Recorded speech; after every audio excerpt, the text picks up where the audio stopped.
coal fire pickup and pizza. Grimaldi's has. Hey, we made it. We made it here in time. What's happening, everybody? October 15th, Robert hit 4 9s, clearing his gambler's penis fourth and bingo card for almost $7,000. Robert hit big and so can you with Gambler's Bonus. It's why you play the game. If you need to sell your house, talk to Aaron Taylor. You gotta sell it fast to get the most cash. Talk to Aaron Taylor, the real estate guy. Everybody, Aaron Taylor. Hope everybody's well. So we've had a lot going on today, man. Just made it back to the studio. We're going to jump in live here and get rolling. Got a lot to talk about, man. Appreciate you being here. The bricklayers, we are ready to roll. Trying to figure out what's going on here. So give me a minute. We use to sell homes consistently in any market. And if you need options, you got them. Oh, man, my phone's blowing up. Just interviewed Jack Besh. Just hosted the Silver and Black show. I'll save it for the show, and we got a lot to get to here. So Clay, we got. I'm waiting for Lee Sterling. I don't know if he's available. So if he's not available, we'll do 120. Okay. I'll have him call us. Okay. You know. Yep. I'll watch one. Yep. How we doing today, man? Let's get this thing popping today. Broncos game. Let's go.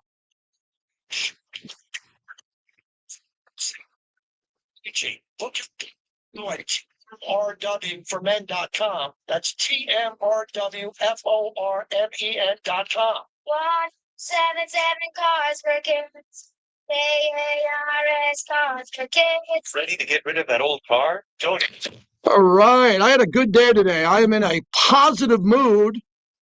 I have not been in a positive mood this week. I want to apologize to Clay. He's catching all my shrapnel in here.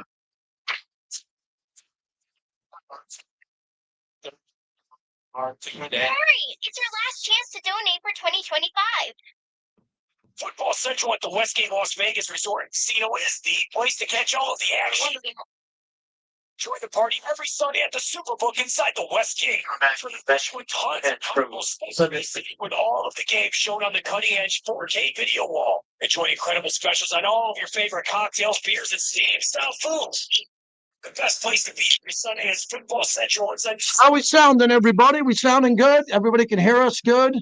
JT Raw, bricklayers, what's up? Got my levels right, my microphone setting right. Sometimes when I take this microphone out of my bag, it gets beat up bouncing around in my vehicle. So I got to make sure the levels are good. Check, check. 1, 2, 3. How we doing?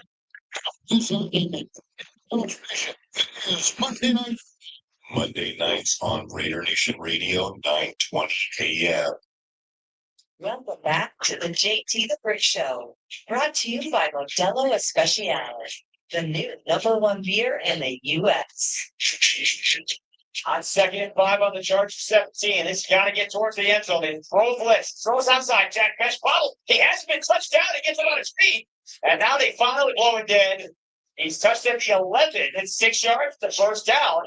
Jack Besh with his second catch. Holds it on first down team. Yeah, Jack Besh. Let's go. How's everybody doing, JT? So we gave you a little theater of the mind, a little radio, as we get rolling here now on Raider Nation Radio, 920 AM. I wasn't supposed to be here right now, so let me tell you what happened and what we're doing here, and we'll continue on. So I got a call last night. They asked me if I would jump in for our teammate, Amber Theo Harris, who hosts the Silver and Black show. She's under the weather, and man, is she great. She's just amazing. And I said, I'd love to host the Silver and Black show. And they said, yeah, you're up. So I don't do that today. I'm off today from the Raiders. So I was there real early this morning and hosted the Silver and Black show, which is the flagship show of our television network, Silver and Black Productions. So a little bit of a backstory. It was a full circle moment for me as we're live on YouTube. So if you just want to follow us now, we're live on YouTube on our stream on JT the Brick. Go find it. It's free. Just click on subscribe and you're in. No charge, unless you want to make a donation to my son's drinking party budget. And my sons don't drink a lot. They can't keep up with dad. You know, I love my Modelo, my Tito's, but that's another story. So I get in there today and we do the Silver and Black show. And we had James Palmer, formerly NFL Network. He's with The Athletic. Bryce Butler, former wide receiver. And then they told me that they're bringing up Jack Besh. So we're sitting in two directors' chairs. Most of the show's done on studio. It's a gorgeous spaceship studio. You've seen it before. It's amazing the amount of money the Raiders put into that. So I get up there, and then Jack Besh finally comes in and walks in, and we have a moment as he's getting mic'd up. And I really had I don't want to get too emotional here. I don't want to get too over the top, but it was kind of like a spiritual thing that happened to me that happened when I was in the middle of the interview. We're talking about his route running, and I get a text from Fred Biletnikoff. I tell Fred, hey, I'm talking to Jack Best, and he texts me and says, tell him I love the way he's improving his route running. Imagine hearing that from Fred Biletnikoff. How cool is that? So I sit down with Jack, and we're going through the interview, rivalry, how you doing, and how important practice is, and all this stuff. And then I told him, I go, I first met you at the Raiders draft luncheon, rookie draft luncheon. I met him backstage, first time I ever met him. Second time we interviewed him on Raiders Media Day. Eric Allen, myself, I think Paul Gutierrez, and we did a 10-minute interview with him on the couch. Today's the third time, but I've seen him at the games. I've dapped him up in the tunnel. And I said, whenever you're behind a microphone or in front of a camera, I want to ask you about your brother. Your brother. And you know what he tells me? He goes, yeah, it's coming up on the 1-year anniversary of his brother's death. His brother, Tiger, hasn't been dead for a year. Okay? So as I'm here fighting with trolls online who are attacking me for talking about Brock Bowers' touchdowns, I put up a Brock Bowers touchdown. I asked the coach, hey, man, let's talk about Brock. And I got people in my DMs saying, F a touchdown. We can't win. I hope, Clay, and I mean this sincerely, I hope I move on to the next stage in my life. I'm talking to a kid who's younger than my sons. My sons are older than him. I'm interviewing him, and he brings up the fact that it's the 1-year anniversary of his brother's passing. It hasn't even come yet. And this guy is playing tackle football, nowhere near his family, right? His family's not from Vegas, and he's out there. And we're giving shrapnel to these players here. We're busting these players' balls because we don't like the record, which I get. We don't like the record. Coach, you don't like the coach. You don't like the players. And in the middle of the interview, as I'm conducting the interview, I felt some type of calm come over me. Like, man, it took today for me to talk to this kid in his early 20s to realize that the noise that's coming from social media basements and people that are just miserable and they can't just deal with it. Then I'm talking to Jack Besh and I'm saying, this is life. This is more important than football. Imagine going to work every day, knowing your brother's dead, your older brother, and he's the biggest thing in your life, the most important thing in his life. So Jack Besh's brother got killed with the terrorist attack on January 1st on Bourbon Street. He was one of the individuals run over by a terrorist on Bourbon Street. I walked that spot at the Super Bowl last year. I walked it and said a prayer at that spot where there were flowers and crosses everywhere. And I'm talking to one of the victims' little brothers. So the next time you want to say, hey, man, JT, don't talk about Jack Besh. Like if I posted a picture of Jack Besh right now, there'd be one creep who would say, who cares? You're going to lose by 10. And they're a Raider fan. It's not a Bronco fan. That's a Raider fan. I hope I grow up from this now and understand, and hopefully I connect with one person who can understand that there's life in that building. There's life in that building. You're not in that building. I'm sharing a story because I'm graciously invited into that building, and I can share that with you. So keep that in mind if Jack Besh drops a football. Keep that in mind if Jack runs the wrong route and bumps into someone. Keep that in mind, okay? Because we are living in a world right now, and the misery index is over 10. There are so many miserable people, and I'm not talking to you. I'm talking about the miserable people who are out there and they can't find anything positive with the coach, the receiver, the superstar tight end, the superstar edge rusher. You just can't let it alone and say, wow, we're losing a lot of games. This is my team, man. I love this team. I want this team to beat Denver. You just can't leave it alone. You can't leave it alone and say, hey, man, go out there, guys, and do it for the Raiders. Do it for Freddie. Do it for Snake. Do it for George Atkinson in the year he passed away. No. You want to be the problem and you want to add on to it. So I'm done. I'm hoping this is the moment. Not that I won't slide into your DMs if you say something pathetic, or not that I won't talk to you face-to-face at the Torch if you want to have a side man-to-man conversation. But, I mean, this has got to stop.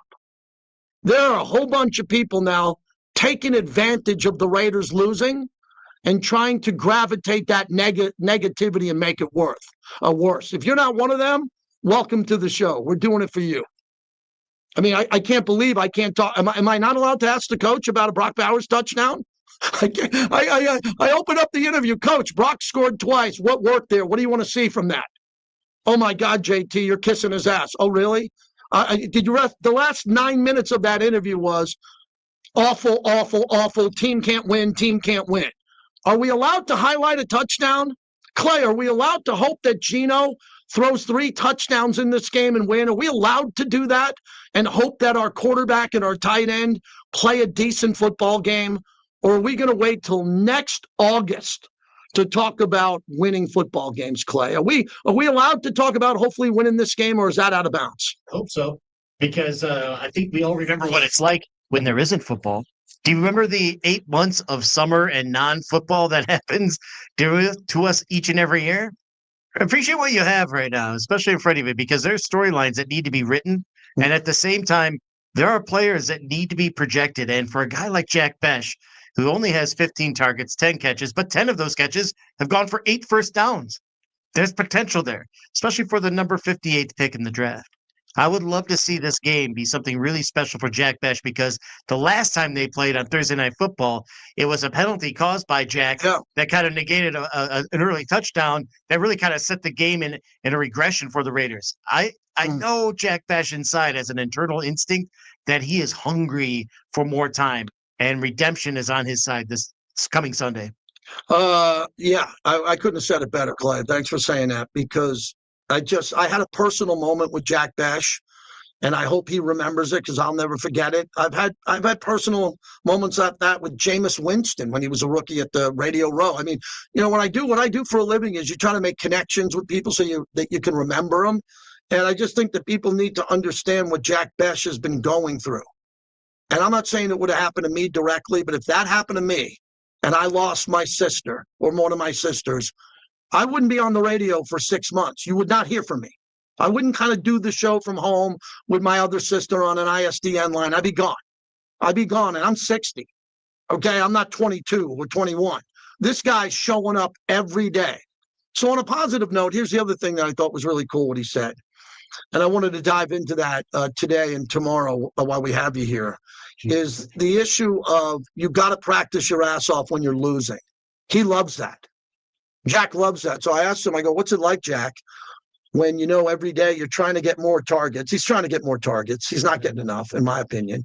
He's trying to get more. And then every day you got to go out and prove yourself at practice. He's like, yeah. And he just started preaching Pete Carroll. This is the only coach he's ever had in the NFL. He loves Pete Carroll. Why wouldn't he? Pete Carroll's one of the greatest coaches in the modern era of the NFL the last 25 years. He's having a bad season, but he's coaching Jack Besh for the first time. How do you think Pete's coaching Jack? The same way he coached Richard Sherman. The same way he coached Marshawn Lynch. And that's where Raider fans are having a disconnect with Pete Carroll. We know what the record is. The record sucks. But he's coaching Jack Besh the same exact way he coached Russell Wilson and Marshawn Lynch and Earl Thomas. It's the same thing. It's exactly the same. Exactly the same. And people freak out because they say, well, Jackson Powers-Johnson hasn't proved enough to start. How dare Pete Carroll say that? No, that's what he does. He did that in Seattle too. But you know what the difference was, everybody in Seattle? That Richard Sherman, Cam Chancellor, Bobby Wagner didn't have to compete. And they competed their ass off because the substitute behind them, the guy trying to get their job, wasn't good enough. What's making this thing so complicated is because the backups who aren't even on the field aren't much better than the starters. The starters on the offensive line are clearly not better by much than the practice squad players, let alone the backups. Let me repeat that again so it doesn't get clipped.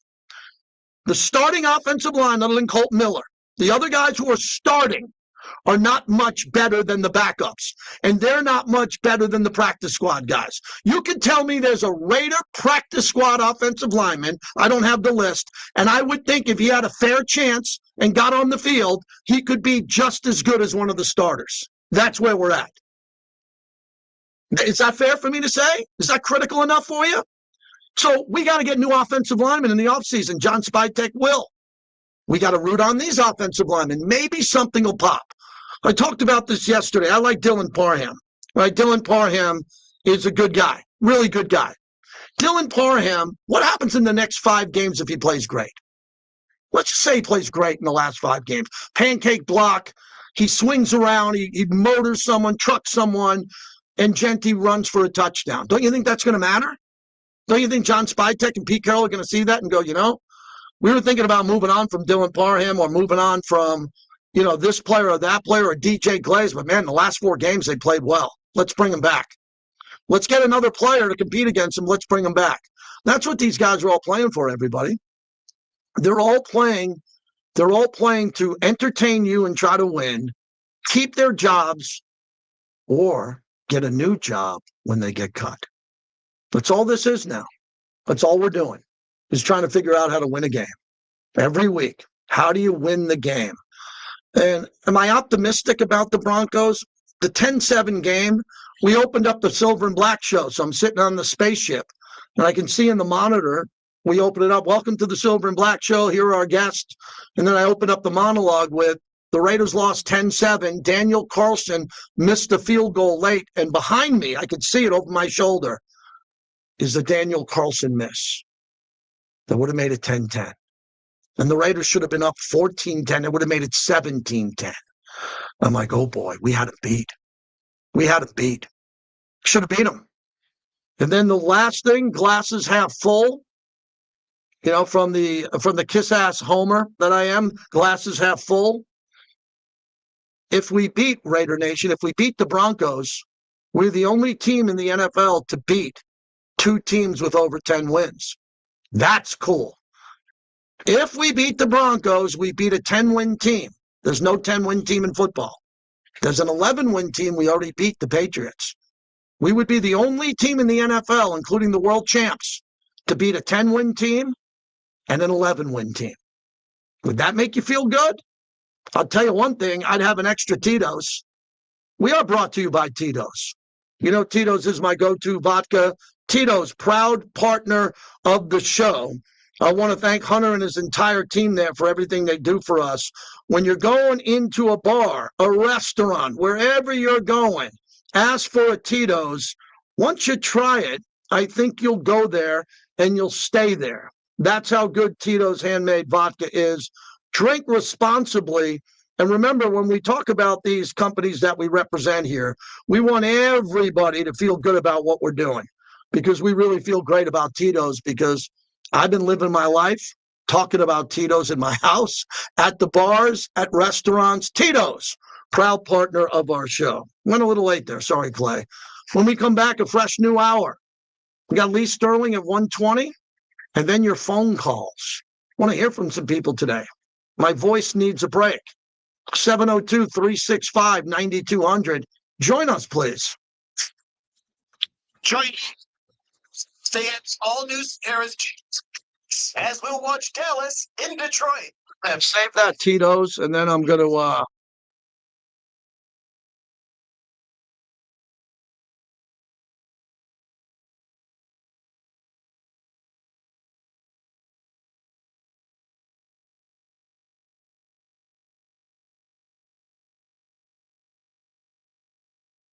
we'll put the microphone back on. Oh, the new Lay in the Wood podcast is up with Rod Woodson. Let me share that. The Rod Pod. We call it the Rod Pod. Rod Woodson. Hopefully my son put it on Twitter so we can get it. Lee Sterling is coming up at 1:20 because I wasn't supposed to be here till now. And I'm here. Check out the benefits of a One Nevada auto loan today at onenevada.org. Insured by NCUA, Equal Opportunity Lender. When you are injured, knowing that someone has your back changes everything. Our family has spent over 3 decades fighting and pursuing justice for the injured. It's a long family heritage that we proudly carry on. From our father to our family to the expert legal team at DeCastro Verde, we founded this firm for you. We're the DeCastro Verde brothers, and we have your back. BrothersWin.com. This is JT the Brick from Raider Nation Radio for MRIDE, the preferred shuttle provider of Allegiant Stadium. Ride like a pro, round trip to your favorite events at Allegiant Stadium. No more hassle parking, sitting in traffic, waiting in long taxi or rideshare. Afternoon, people. Clay Baker, yes. Yes, we do have that. Fabian, tonight is the Clay Baker special at Chickies and Pete's. It's coming down. It's coming down. How much time do we have here, Clay? Minute 45. Minute 45. Minute 45. When it comes to football in Las Vegas, there's only one place the pros choose: 8 Lounge at Resorts World Las Vegas. This is where the pros smoke. From legendary athletes to today's stars, they know 8 Lounge is the spot for the finest cigars, expertly crafted cocktails, and the most sophisticated game day experience in the country. And every Raiders away game, you can win 2 tickets to the next home game just by purchasing a bucket of Modelo or Corona. 8 Lounge, where the pros smoke. Need some extra cash for the holidays? Goldbusters will pay you top dollar for your gold and silver rings, chains, and watches. If it's gold or silver, we'll buy it. Get paid cash on the spot. Goldbusters, 830 South 4th Street, or call 725-777-7777 or online at goldbusters.vegas. This is JT the Brick from Raider Nation Radio for MRIDE, the preferred shuttle provider of Allegiant Stadium. Ride like a pro, round trip to your favorite events at Allegiant Stadium. No more hassle parking, sitting in traffic, or waiting in long taxi or rideshare lines. MRIDE it, and you'll get in and out quickly. Go to MRIDE.com to book your ride today. Use promo code BRICK for 10% off. That's MRIDE.com, promo code BRICK. Hey, Jeff, how's the new job working out? Yeah, that really sucks. Terrible boss, the paycheck worse. I gotta get a new job. Truck you. Wait, what? Truck you. You don't have to curse at me. Dude, you should check out Truck You CDL training. My brother got his CDL license in 4 weeks, and now he has a new career making great money. Okay, I'm listening. Truck You offers small classes with night and weekend times available. They will even help with payment programs. Check them out. What we have to play? Letter We take U, a press LB.com. conferences, Truck Rams you. Ramsey, and Sound also off about Raider 5. Nation. Join JT the Brick weekdays from noon to Bolton. for the most interactive talk Yep, nice. Talk radio. ERR9. Yeah, KRLP Las Vegas. It's the JT the Brick Show. More than my expectations. We're going to win a bunch. And I don't care who hears that. I mean, it doesn't matter to me. He's legendary. His track record speaks for itself. He competes every single day, and that's what I love about him. Your silver and black home to sound off for over 25 years. Am I willing to play harder longer than the guy lining up across from the team lining up across from me? And if you're not, then I want to be the space. That's where the Raiders live in. But I expect excellence every day. And now here's JT the Brick. All right, good to have you here. We are live. We were planning on only being live for this hour. I had to put some radio in the can this morning because I got called in to host the Silver and Black show, which was phenomenally kind of cool for me because I was the first ever host of the Silver and Black show with George Atkinson in 1998. And I stepped in for Amber Theo Harris, and it was really cool working with the crew over there. So that'll be out. And I hosted all 3 of the shows this week: Raiders Rundown, Raiders Roundtable, and the Silver and Black show. If you would have told me that 28 years ago, I would have said, you're nuts. You're nuts. And we're still doing it. Pre-game show from the Torch on Sunday. Raiders are playing the Broncos, and it's a really big game. It's much bigger for the Broncos. They're playing for the #1 seed overall. So as you know, the Raiders have been officially eliminated from the playoffs. They're in line for a top 5 pick right around now. And there was a lot of hype before the season, on what they can do. I was a part of that. I didn't tell you they were going to the playoffs. I did not tell you they were going to the playoffs, but I wanted 8 or 9 wins under Pete Carroll because he always wins 10. That will not happen. We're stuck on 2, and we're playing really bad football overall. Overall, the whole big picture is not good. But you get an opportunity to take on a team who's a rival. Now, someone asked me today, one of the young kids on the set, one of the young men who was working with me, JT, who's the Raiders' biggest rival? And he was sincere. He asked me. I go, it's a great question. I think it's Kansas City. And I say Kansas City because not now with Patrick Mahomes. I'm talking Otis Taylor. I'm talking going back to Bobby Bell. I'm talking about Len Dawson. All right, I'm not talking about Elvis Gerback and all that. I'm talking the 1960s in the AFL, and they stole a Super Bowl from us. They won Super Bowl 4. Remember, we swept them that year. That would be like sweeping a team, and they go to the Super Bowl, and you swept them. So that was another. Super Bowl 3 went to Joe Namath. Super Bowl 3. That should have been the Raiders. Didn't happen. Super Bowl 4 went to the Chiefs. That shouldn't have happened. It should have been the Raiders. The Raiders didn't win until Super Bowl 11. You know what happened between Super Bowl 4 and 11? Oh, something called the Immaculate Reception and the Steelers dynasty, where we should have won that. Oh, you know what else happened? The 72 Dolphins. That could have been one of ours. So the Raiders have a long history, but the Chiefs hate the Raiders. The Chargers hate the Raiders. And I think Denver hates the Raiders the most. Just my experience, not as a former player, but just being around the team. I think the team that I talk to that hates the Raiders the most are the Denver Broncos. And you're in Raider Nation and you don't want to win a game and you want to lose for what? For who? A draft pick? You don't even know if the kid's going to blow out his ACL. That kid that you won for a draft pick, you don't even know if he's going to blow out his ACL next week. And you want to lose to the Broncos for some 22-year-old kid that you don't even know is going to play? Oh, okay. No, we don't do that around here. We want to beat the Broncos. So we'll see what happens. The Broncos' numbers are amazing. They're finishing all these tight games with wins. They're 8-2 in one-score games this year. 8-2. They have a 10-point margin of victory in their last 4 games combined.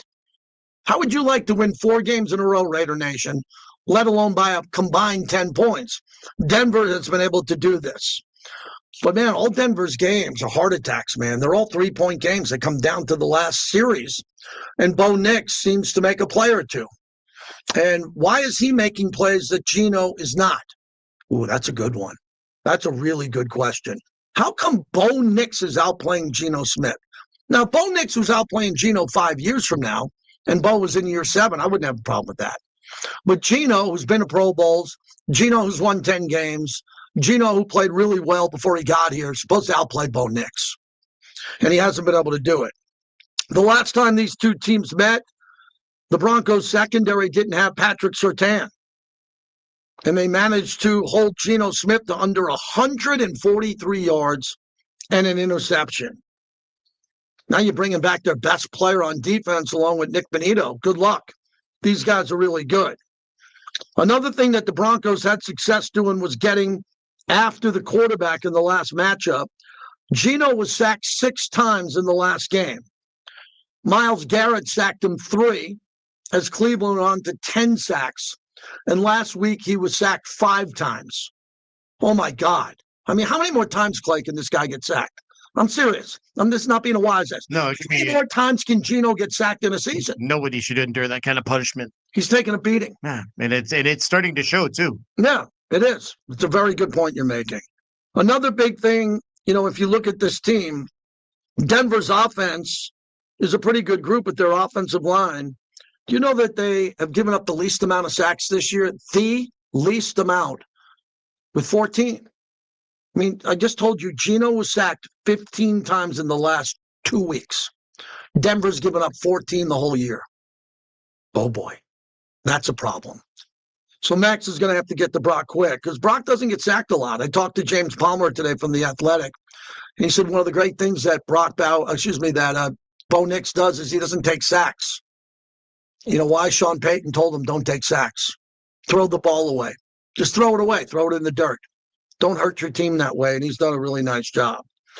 And in the 2 games that Vegas won this year, they recorded 4+ sacks.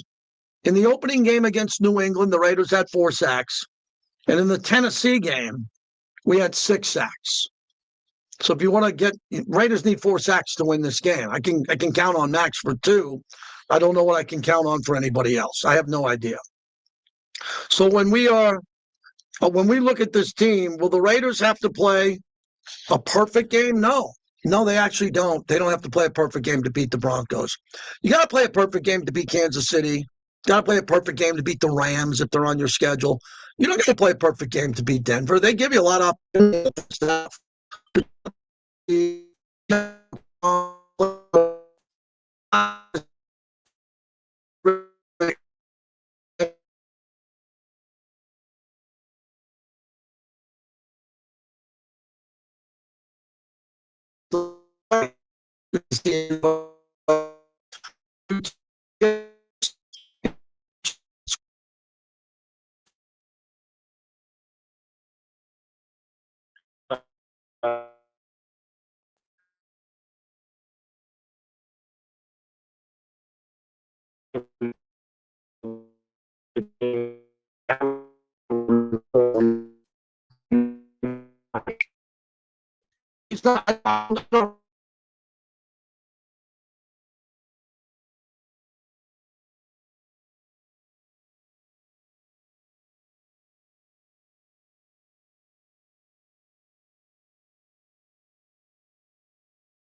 Him, hey, coach, do you want to rebuild next year? He doesn't even know what's going on next year. He's trying to get through the week. Your thoughts, like, Oh, you actually asked me. You actually asked me if I'm going to ask the coach, but you want my thoughts. My thoughts are no, you don't rebuild with Brock Bowers and Ashton Genty and Max Crosby. You can't, because then Max and Ashton Genty and Brock Bowers would address a trade. If you told him in a meeting to Brock Bowers, I'm going to rebuild, and Brock goes to his agent and goes, get me the hell out of here. Are you good with that? I'm not saying he'd do it, but that's the point. You don't have. We're going to try to bring you in a young quarterback and build That's an great. offensive line around you. That's great. I have no problem with that. That's what they're doing. By the way, and I appreciate what you're saying here, that's exactly what John Spytek, I think, is going to do. He's going to get 3 new offensive linemen and draft a quarterback. And I think Brock would want to stick around for that, and Max would want to stick around for that. But when you say rebuild, my opinion means let's get rid of our veterans, let's get rid of our good guys, and just start from scratch with rookies? I just made a complete overhaul. The last 20 years, we've been middle of the road. Something has to change. But my friend, Josh McDaniels, John Gruden, and now Pete Carroll have tried to do an overhaul. You're admitting that they're failing at it, and I respect your opinion. What the hell do you think they're trying to do? That every GM, Tom Telesco, Dave Ziegler, and John Spytek are trying to reconstruct this franchise and overhaul it every draft and free agency. It's not working yet, but that's what they're trying to do. I respect that. I just think if someone's coming and trying to rebuild, they would draft a quarterback that they thought was the future of it. I would agree with you. None of those coaches have done that. Now, why? That's another good point. You don't think Antonio... That's my point. Well, let me throw that back at you then. That's fair. You don't think Antonio Pierce wanted Jaden Daniels? That's the only guy I wanted. He recruited with him at Arizona State. He wasn't available. So who'd you want him to draft? Did you want him to draft Michael Penix? I didn't. Okay, Michael Penix is damaged goods. Now, did you want to trade up and get Bo Nix? That's a fair question. But there weren't a lot of quarterbacks around, man. We didn't have the first or second pick to get those quarterbacks you wanted. I agree, and that's the problem we're in now. If we win a few more games, we drop. No, I don't. 7 pick. I think we could get a quarterback in the 6 or 7 pick. I don't think there's Peyton Manning there or Jaden Daniels. Do you? Do you think we're going to lose out? Who's the quarterback we're going to lose out on? We're probably going to get the college. That's why I'm calling you, hoping you have know what I mean? I respect everything you're saying. I just wanted to take your Thanks, Chris. note now. Thank you, Chris. I appreciate it, and I hope you enjoy the back and forth. We're going to start doing more back and forth. This is Big Boy Radio. This isn't JT the Brick, hold your hand and walk you off the ledge crap anymore. I'm done. Okay, if you can't handle my style of radio, which is a little bit faster and more aggressive and more in your face, there is some cupcake radio shows for you to listen to. They do cheeseburger reviews and they talk about what they're doing on the strip for 8 hours a day. We're here to do hardcore sports, not Raiders, by the way. We're here to do hardcore sports. That's what I do. I think I'm better than anybody at that. You might disagree. But I'm not here to hold people's hands anymore and say it's all going to be good. Here's your bottle of milk and your blanket and come back in August. I got work to do. We got to figure this out. We got to get through this crap. It just, the amount of negativity and people that caller was great. I wish every caller was as good as that guy. And I know you are. He had a real question for me and it aggravated me. Because he said tank, kind of, if we lose, and he said rebuild. And did you notice I got triggered? Did you notice I got triggered when he said rebuild? Because I was just with Max. I work for Max Crosby's foundation. You think I want to walk up to Max and go, hey, Max, how you feel about rebuilding? You think I asked Pete Carroll that question? And the caller didn't mean it negatively. He just kind of got lost. Imagine asking me, the only guy who sits down with the coach, hey, JT, start off the interview telling him how bad they suck, if they'll fire his son, and if he'll rebuild next year. I mean, give me a little bit of a break. Don't give me credit. Just give me a break. We got a job to do. We preview the games, and then we talk about the next game. And every interview I've had with Coach Carroll, we've asked every question on why the team can't win. And you could tell in his face, it's a back-breaking play. It's a back-breaking play. It's a back-breaking play. The guys aren't ready to start yet. They're still not ready to start because we're breaking down film at practice and all fans are freaking out. Well, why isn't he playing, man? What are you missing? He told you why they're not playing. They're not ready. But you think because the team's got 2 wins, throw the guy in there. No, that's not how he does it. Other coaches might do it that way. I don't know. Go ask the Tennessee Titans head coach what he's doing with his young rookies. Maybe he's playing them all. I don't know. But I'm fired up to win this game. I'm fired up to win this game because I think there is a chance to win the game. Clay, we're at the point now where I only expect one good caller an hour now. That's my fault. I mean, I'm just my standards are so high right now. I just want to hear from fans that want to fix this. And it's funny because of Bronco week, when you talk about how that the young man asked you about, like, what's the most important rival? What's the biggest rival? Over the years of doing these shows with Raider Nation, yeah, you could definitely say the Chiefs are up there, but there is a personal hatred against the Broncos that is unbelievable. It is unmatched. Like, every Raider fan has a reason, plus other reasons, of why they don't like Denver and why they don't like the Broncos. And maybe they have to work with Bronco fans. Maybe they went to school with Bronco fans. One thing or another is that there is some sort of like heated hate, personal inside instinct that they'll never like losing to the Broncos. And I would have to feel like this week is one in which there's got to be a lot of calls, a lot of passion and desire to say, forget about the rest of the wins. Definitely do not lose to the Broncos at Allegiant Stadium. If you're a Raider fan who wants to lose to the Broncos, stay the blank away from me. Stay away from me no matter who you are, because I hang out with the black hole. And the black hole and Mark Jones and Cisco, they throw parties with Gorilla Rilla and Violator, and no one talks about losing a game. Go find the loser party in the corner of the bar where the losers are talking about losing to the Broncos. Now, if we get to the last game of the year, and the Raiders are in the decision to have the first or second pick overall, I get it. You look at that game with Kansas City, and I'll say the same thing. Beat Kansas City. All right, we're going to get Lee Sterling coming up next. So let's get out and come back. Lee Sterling will join us on the other side. He's going to give you 3 games for free. And Big D will tell me what his record is. I think he might be below 500 or above 500 now, but he's transparent, that's for sure. And we'll get to everybody there. I think I've had a good week this week. I'm chippy. I'm negative as crap. I had a good day today, and I'm going to have a great weekend. And hopefully the Raiders beat the Broncos. Are you with me? It's not your very roughness. Much as I don't want to give flowers to the Patriots, we all know why. That's obvious. It gives me hope that, man, if you get the right combination, We got a you get the guest right here. people in place, If you the want right to, players in you want to place, hold you on have and attention come to after detail me? like you're supposed to have Straight? attention to detail. You too can turn this thing to right. You go from Yep. being You're what?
How's it going?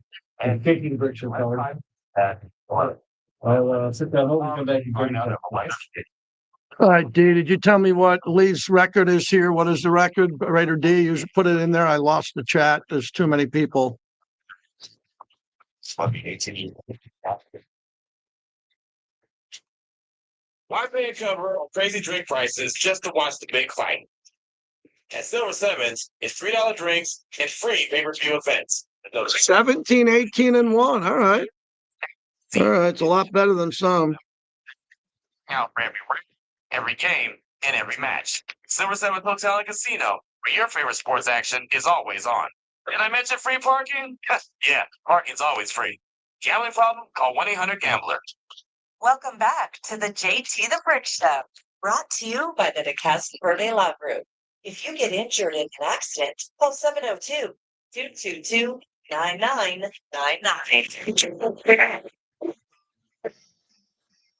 Shotgun snap. He's looking down the middle. There's some pressure. He's gobbled up and sacked again. Crosby cleaned up the hit. Laulu first through. Herbert tried to sneak up the middle. And Crosby, with his second half sack of the ball game, his second sack today. Mad Max Crosby brought to you by Raising Cane's Chicken Fingers. One Love. Lee Sterling is brought to us by Raising Cane's. And no matter if you go through the drive-thru, you order online, or you go to any of their great stores with that Raising Cane's sauce. Buttery Texas toast, the coleslaw that I love. And I love having Lee Sterling on. Lee, you're going to love this. The best man in my wedding, my best friend, is coming out to visit this week. And he's flying out of Fort Lauderdale. And his flight's delayed, get this, because there are bees at the gate, and they can't get him on the plane. Have you ever heard of a flight being delayed for bees in Fort Lauderdale? No, never bees. I've heard some other excuses. Yes. Even there was someone, never forget this, when there was a hurricane coming to Miami, we were flying out to get out of harm's way, and someone had got on the plane somehow on the tarmac and was attacking the pilot. So, and then literally, they also had a plane come in right next to it who was taking off, and they ended up hitting some birds and had to turn back. Birds. Windshield. Yeah, birds are a big deal, especially where I'm from in New York and LaGuardia and JFK. All you want is your plane to take off and land and make sure everybody's okay, but it's tough to travel. Let's jump in with college football out of the gate. Georgia, Alabama, Georgia -2.5. Here's the deal. I got a lot of good friends of mine who are Bulldog fans, and they say that Kirby still struggles against Alabama. Is this his albatross, even though they've won a lot of big games here? What's the problem in the matchup, the five stars going after each other, the coaches, in this Georgia -2.5 versus Alabama game? It doesn't make any sense. I mean, he's I believe, the better coach. He is one against everyone. But, some of that goes back to Nick Saban now. So they just didn't get the job done at home. They had the 33-game home winning streak broken. So I think they're going to be focused. From what I heard last week, they wanted to do three things. They wanted to win the game. They wanted to not show a whole lot, be vanilla, and not get anyone hurt. Mission accomplished on all three criteria last week against Georgia Tech. Now they're going to be playing basically at home, Mercedes Dome here. They'll have many more fans.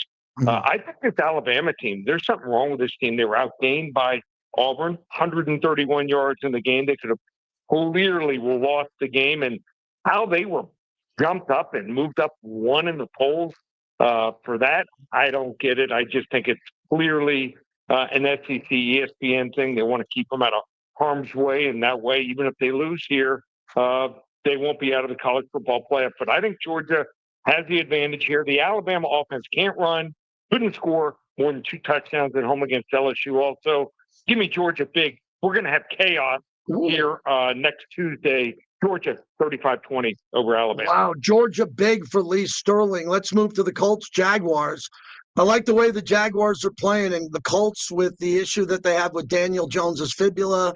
Looks like Jonathan Taylor, other teams probably are game planning him a little bit better than what we've seen. Sauce Gardner, how much bad luck can you get? You go give up everything for Sauce Gardner and he gets hurt. Colts -1.5. It feels like it's a make or break, and even though it's not playoff game within that division, to get a bye week or just to get in and not have to sweat out the wild card. How do you see it?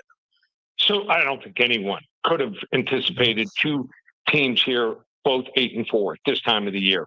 I know Indianapolis this has been a house of horrors going to Duval County. They're 0-10 straight up the last 10 games here.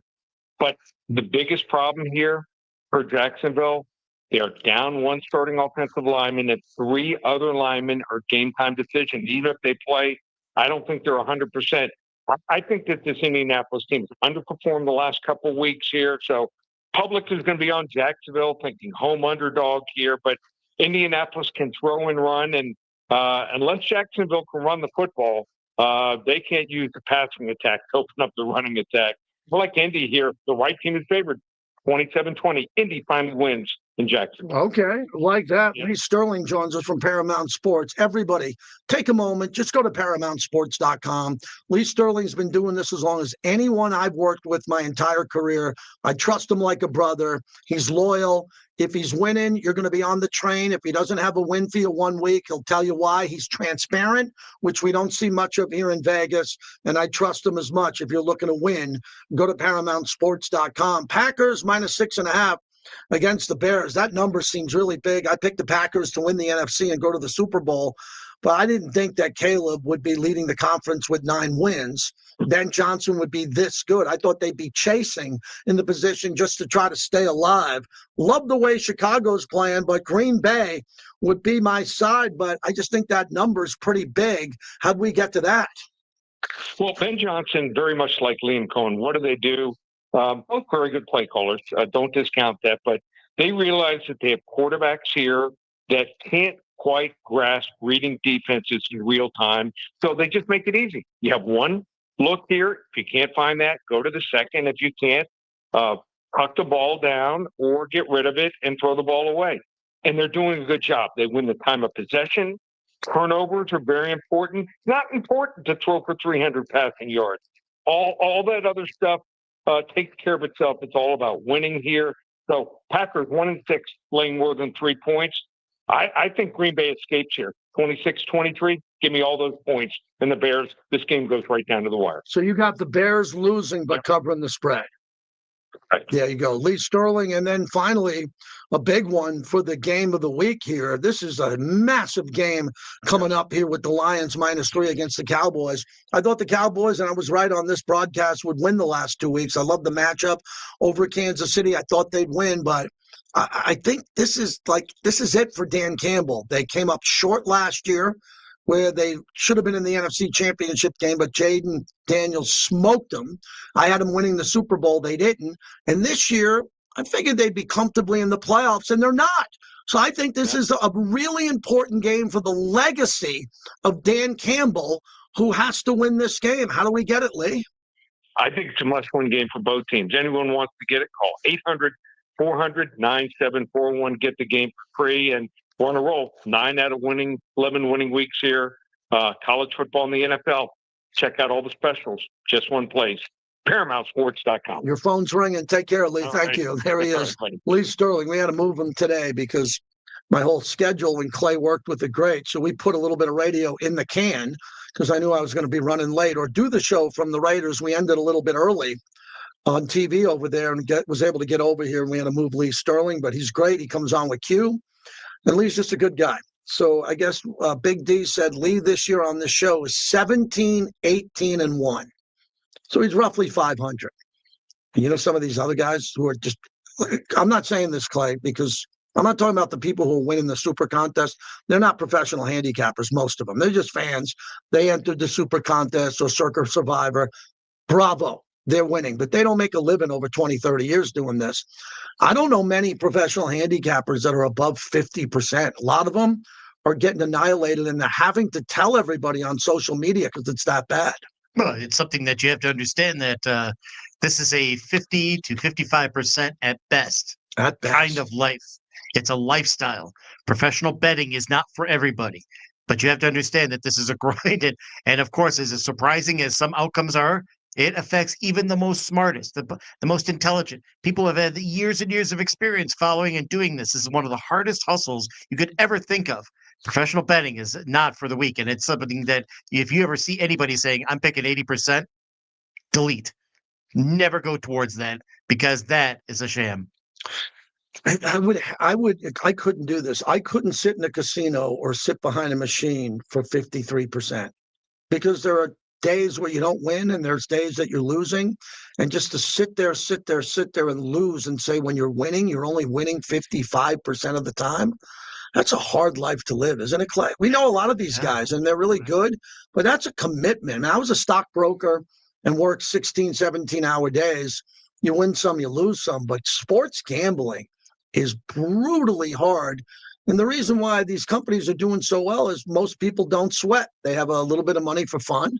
They bet every week for fun, and if they lose, it's no big deal. But the pros, man, the pros, I really don't know how they do it. I don't understand it at all. But a lot of my friends do it, and I hope they do well and win.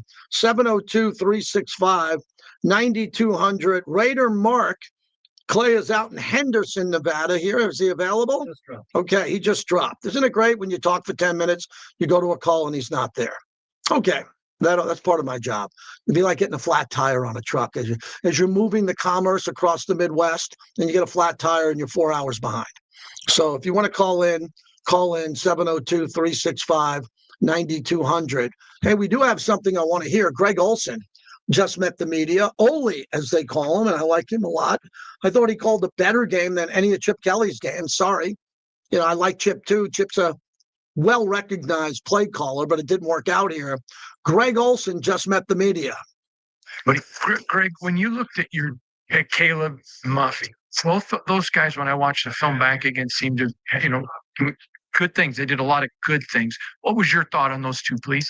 Yeah, same opinion that you have. And again, we'll continue to rotate those guys this week, or we have been in practice, and let them compete. But, I thought it was good to see Caleb out there as a rookie. Moffy's obviously played before, but got a chance to rotate Caleb in there and did some good things. We're pleased with that.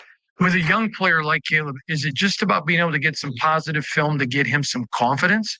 Well, no question. And he's going every day, like I said, against our number one defense. So he gets that work in practice, but it's a different, to me, atmosphere when you get out there on game day. So I think anytime you can play in a regular season game, that the competition steps up and the level of play steps up across the ball. So it was good, and I think he'll benefit from it. Third downs have been an issue this year. Is there anything that you can pinpoint that now that you're calling plays that can maybe put you in better position for conversions here? Well, it always starts with protection first. So we're, big emphasis on the protection part of it, but everyone's involved in it. Like I said last week, whether it's, running better routes, or the quarterback getting the ball out on time, or the running backs making sure they're involved in their part of the protection, or the pass receiving. So all involved in it, but just always trying to find ways, protect it up first, and then get the ball in the hands of your playmakers. Ashton and I talked to DJ as well. They both said something you're really good at is being able to set up plays kind of like down the line throughout the game. When you're going up against a defense like the one that Denver has, how important is it for you to evaluate not necessarily what you're calling, but when you're supposed to call in situations? I think every game presents that issue. Obviously, this presents a tremendous, not problem, but just a tremendous challenge for us. But every week does in the NFL. That's why it's such a great league to be in. But we've got significant challenges this week, and we expect our coaching staff and players to rise up to meet the challenge. Trevor, when you played Denver the first time, you were looking at it from a different avenue as a position coach. A fresh look, I guess, on this defense as you look at tape. Does that bring maybe a fresh approach as you play the Broncos for a second time? Well, I think everyone sees the game differently, is to your point. And so, it was only 3 games ago for them, and obviously they've had a bye. So they've only played 2 games since. So we've got a pretty good idea a little bit in terms of looking at their tendencies. And I've been in the division. I've seen a lot of these players really. So, but it does help that we played them before. And we've got a lot of things that we got to clean up, not only against Denver, but the rest of the schedule in terms of what we're doing on third downs. It's not an excuse. It's the reality of the NFL. You just can't turn the entire ship in a week when you have 3 practices. But how much do you okay, each week I can implement a little bit more of my stamp on this offense? Yeah, that's the plan going forward, and again, it wasn't our offense, I guess. So I'll continue to kind of do the things that I feel real comfortable with, and the things that I've done in the past, and as well as implement some of the things that we've had here. Fortunately, I've got, a strong staff. And so the guys have been great in the staff room in terms of, suggestions and ideas and whatnot. So, we'll look at changing a little bit each week. In the past here, guys have really complimented you, Greg, on you listen to players. What are you comfortable with? How much interaction are you this time around? Are you talking with them about what they're comfortable with, what they like, what they feel productive about? How much is that part of still who you are? Well, that is definitely who I am. And it starts in the quarterback room and making sure that our quarterback's comfortable with what the plan is. And so, fortunately, again, I've had a relationship with Gino before and developed that relationship with the other guys in the room. So it starts in that room, but then I think, again, having clear communication with the other position coaches and position players helps in that aspect. Your previous tenures here, you've helped game plan with a lot of really great tight ends that you've had in the building. Now with Brock Bowers, how much of a fun challenge is it to be able to game plan for a guy that's usually getting doubled on every play or even, singled or manned by the top corner on the team? Yeah, great player, obviously, and we'll do what we can to try and get him the football. That's what you always do with your great players, whether they're tight ends, running backs, wide receivers. So we're going to continue to find ways to make sure that we're targeting Brock and that, where he's knowing where he's at in the progression and making sure the quarterbacks are aware of the coverages and how they're covering him throughout the game. I think that's important too, whether it be third downs or normal down and distance. You just got to know where he's at, and we try to put him in a position to where he's in Gino's vision.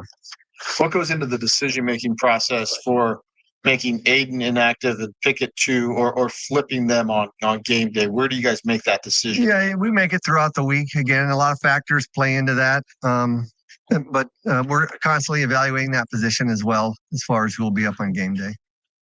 Interesting. So Greg Olson, one of the big takeaways I got from that conversation is he wants to make the quarterback room comfortable. That's Gino. What does he mean by that? Making sure that Gino has the call sheet and the plays that benefit him. That's been a struggle this year. And Greg Olson's been a part of it, even when Chip was the OC. Gino hasn't been right.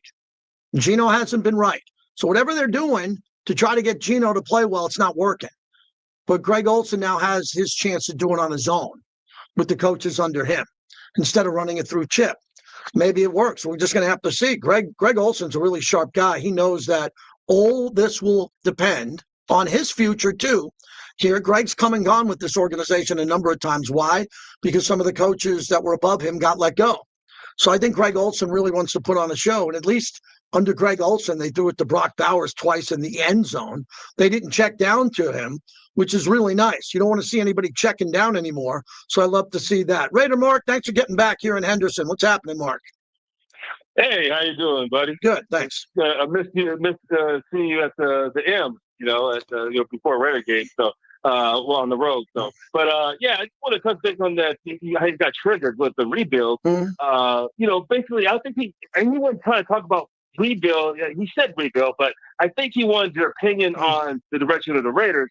And when I look at it, I really think they need to start playing the young players a little bit more, and so we can see, especially on the offensive line. Of course, Shaq Bash and the receiving core. So we can, start from scratch, and then get that quarterback in the draft, hopefully, or offensive lineman that we could build in.